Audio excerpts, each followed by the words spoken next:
મેળા દરમિયાન પોતાની સુંદર આંખોને કારણે રાતોરાત સોશિયલ મીડિયા સ્ટાર બનેલી મોનાલિસા ઉર્ફે શ્રદ્ધા ભોસલેના લગ્નનો વિવાદ હવે કાયદાકીય ગૂંચવણમાં ફસાઈ ગયો છે.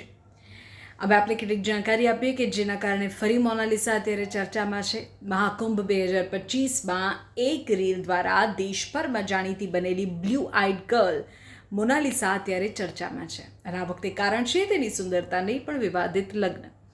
કેરળમાં એક મુસ્લિમ યુવક ફરમાન ખાન સાથે હિન્દુ વિધિથી લગ્ન કરનાર મોનાલિસાની મુશ્કેલીઓ હવે વધી રહી છે. તપાસ દરમિયાન કેટલાક એવા અહેવાલો સામે આવ્યા છે કે જ્યારે લગ્ન થયા ત્યારે મોનાલિસાની ઉંમર માત્ર 16 વર્ષની હતી. હવે જો આ સાબિત થાય તો ફરમાન ખાન પર POCSO prevention of children from sexual offences act હેઠળ ગુનો નોંધાય અને તેની ધરપકડ પણ થઈ શકે છે. આપણે કહી દઈએ કે મોનાલિસા અનુસૂચિત જનજાતિમાંથી આવતી હોવાથી અનુસૂચિત જનજાતિ આયોગ આ મામલે ગંભીરતા દાખવી રહ્યો છે. આયોગની પ્રાથમિક તપાસમાં તેની ઉંમર અંગેના દસ્તાવેજોમાં વિસંગતતા જોવા મળી રહી હોય તેવી પણ અત્યારે ચર્ચા છે.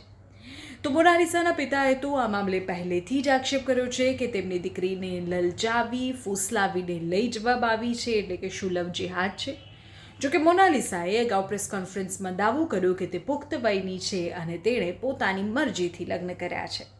હવે જોવાનું એ રહેશે કે પોલીસ તપાસમાં મોનાલિસાના જન્મના અસલી પુરાવા શું કહે છે. શું ફરમાન ખાન ખરેખર જેલના સળિયા પાછળ જશે? તમારી શું રાય છે? કમેન્ટ કરો.